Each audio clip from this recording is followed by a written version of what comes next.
Elias Grant wasn't sure what he was doing. He stood outside the cafe with a wriggling child under each arm, his twin 4-year-olds. Ren and Theo taking turns trying to pull his beanie off. His jeans were worn, his boots scuffed, and the 2008 sedan. He'd parked a block away, was held together with duct tape, and a prayer it was all intentional tonight. Elias wasn't the face of Grand Tech Solutions, the man who graced magazine covers and led billion-dollar deals. Tonight he was just a tired dad on a canceled blind date. He decided to attend anyway because his kids had been promised spaghetti and dessert inside. The cafe hostess gave him a sympathetic smile. "Booster seats?" she asked. He nodded, adjusting the tangled diaper bag on his shoulder. "To please you or in luck," she said, guiding them to a window seat. Only one table reserved for children tonight. Table 6. Ren climbed into her seat like a tiny mountain goat. Theo immediately asked for crayons. Elias barely had time to order apple juice before the door opened and in walked a woman who clearly wasn't the match from the dating app, but who instantly drew his attention. She wore a simple, floral dress with a green cardigan, faint paint smudges on the sleeve. A canvas tote hung from her shoulder, and she clutched a paperback book. Her brows furrowed as she checked her phone, then scanned the tables. Her eyes landed on his. She smiled, unsure but warm. "Hi," she said, tucking a strand of brown hair behind her ear. "I'm Nora. I think we're matched for tonight." Elias blinked. "You are?" She laughed, soft and a little embarrassed. "Unless there's another table with 2 toddlers and spaghetti on the way." He should have corrected her, should have told her she had the wrong guy. But then Ren held out a napkin and said, "Do you like dinosaurs?" And Nora knelt without hesitation. "Only if they come in purple." The next 10 minutes were a blur. She drew a brontosaurus wearing a crown. She helped Theo fix his juice straw. She told Elias she worked as a children's therapist at a hospital nearby. "What about you?" she asked as she twirled spaghetti onto her fork. Elias hesitated. "I run a small logistics company. From home, mostly. Nothing glamorous." She didn't blink, didn't press, just nod a die like people who work from home, she said, sipping her lemonade. "They tend to understand the importance of being present," Elias felt. Those words hit deeper than expected. Dinner was chaos. Sauce ended up on Theo's nose. Ren spilled juice. Nora didn't flinch once.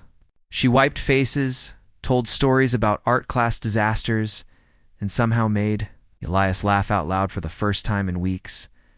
Then the check arrived. His hand reached for his back pocket, but it was empty. His wallet was in the glove box, on purpose. Nora noticed. Without a word, she reached for the bill of "Got it," she said, sliding out a worn card. "My treat. You're handling 2 wild animals. You deserve dessert." "You really don't have toy, Wanna," she interrupted.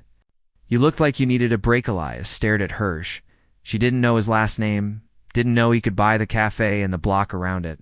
She wasn't trying to impress. She was just kind of. As they packed up to leave, Ren held out the dinosaur. "Napkin for you," she said. Shyly Nora smiled, soft and surprised. "Thank you. This is the best thing I've gotten all week." They walked out together, Nora tugging her cardigan tighter as the cool wind picked up. "Bus stop's just down there," she said. "I can give you a ride," Elias offered. "It's not a limo or even air-conditioned, but it moves." She looked at the dark street, then back at him. "I like walking. Helps me think." Ren waved from her booster seat. "By Miss Nora." "By baby Nora," called. Then to Elias she said, "There. Beautiful. There." Everything. She met his eyes. "You're doing better than you think." Then she turned and walked away. Tote swinging, book tucked under her arm, napkin.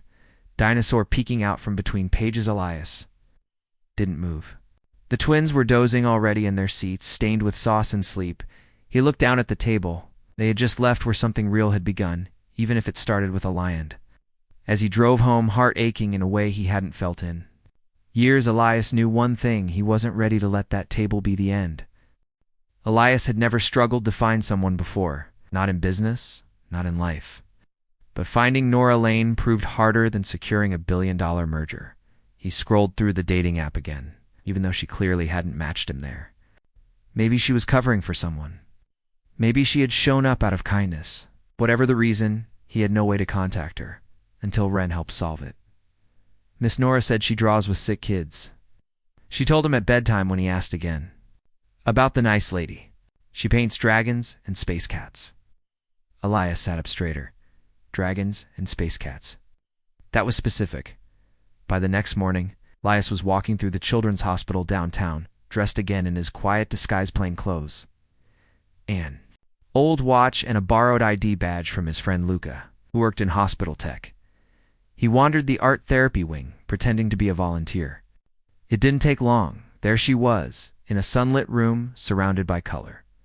Nora wore paint-splattered jeans and a loose bun. She was crouched beside a boy in a wheelchair, guiding his hand across a canvas. The boy smiled wide, Nora cheering beside him as they turned blobs of red and yellow into what looked like a rocket ship. Elias froze at the door. She hadn't seen him yet, but he saw her. Really saw her. Not just the softness in her eyes, but the way she stood with her whole body present like the child beside her was the only person in the world. For a man who had spent years surrounded by boardrooms and Yasmin, Elias felt like he'd entered a different universe. She spotted him then there. Eyes met.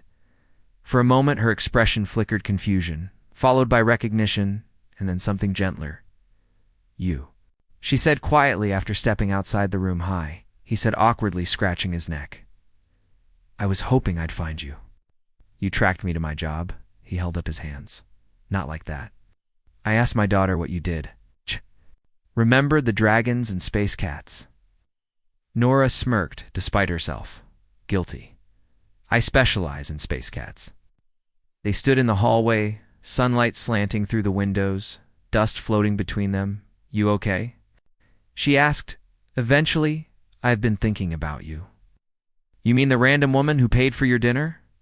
No, I mean the woman who made my kids laugh so hard they hiccuped the whole ride home. Nora's cheeks flushed. She shifted her weight slightly, then looked up at him. You really don't have to flatter me. You were nice, Elias. That's enough. You don't owe me anything. I don't feel like I owe you. Feel like I want to know you better. Nora tilted her head suspiciously. Even if I can't afford fancy wine or talk about the stock market, I'd rather talk about space cats. Laughed a little, then looked past him into the room where her patients painted wild, messy stories in color. You can come by sometime. The kids would love new energy in the room. Especially someone who brings twins. Elias smiled. Deal. He came back the next day, and the day after that. Sometimes with Ren and Theo, sometimes alone.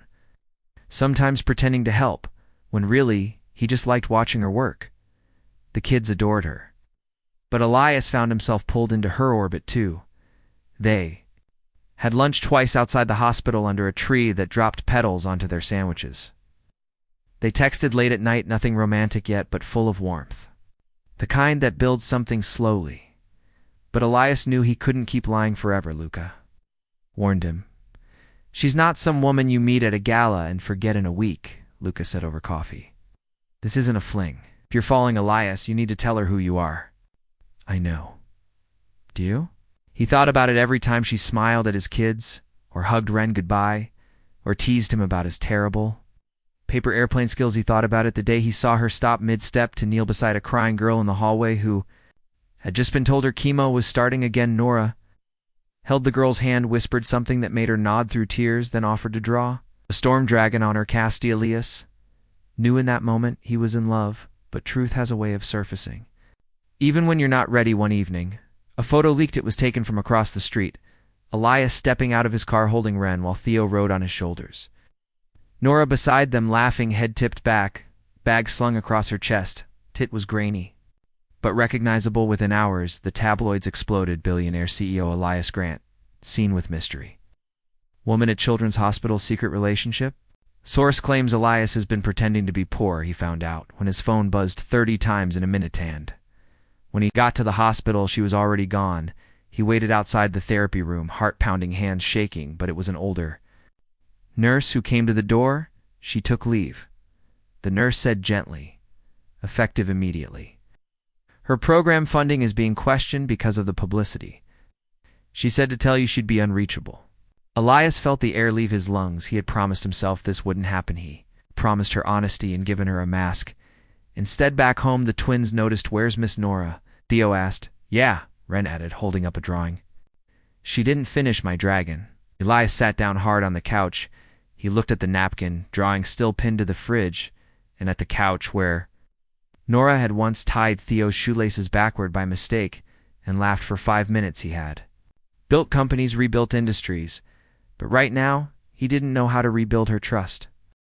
3 weeks had passed since Elias last saw Nora. In that time, the media storm had calmed, but the ache in his chest hadn't. He'd sent emails, left voicemails, even drove past the hospital twice hoping she'd return. But Nora had vanished like a dream, one that had felt real in his arms, real in his children's laughter, real in every way that mattered. And yet, she was gone. Elias wasn't used to feeling helpless, but for the first time, no amount of wealth, power, or strategic planning could fix this. He'd built skyscrapers, but lost the one woman who made him feel grounded. Then, one gray Saturday morning, it was Theo who brought a spark back. "She's at the lake," he said casually over cereal. Elias blinked. "What?" Miss Nora, Theo repeated. "Wren said she saw her at the lake house. She was drawing in the window." Wren nodded, her pigtails bouncing. She was sitting by the red chair, with her art bag. Elias's heart skipped. He knew exactly where they meant. 2 hours later, he stood outside the old family lake, house of property no one had used in years. Nora must have come here for quiet. The place was secluded, beautiful, and peaceful. He had told her about it once while they watched the twins nap in the car. She had listened. Really listened. Now it was his turn. He knocked softly. No answer then. Footsteps. The door creaked open, and there she was. Nora, her eyes widened when she saw him, then flicked briefly to the twins standing behind him in oversized coats. "I brought—" "Back up," Elias said softly. "Hope that's okay." She hesitated, then nodded. Wren ran to her first, wrapping little arms around Nora's leg. Theo followed, holding up a wrinkled drawing. "You forgot to finish my dragon." Nora crouched, her voice catching. "I missed you both so much." When she looked up at Elias, her smile faded into something sadder. "You shouldn't be here." "No," he said. "But I needed to say the truth, not the press version.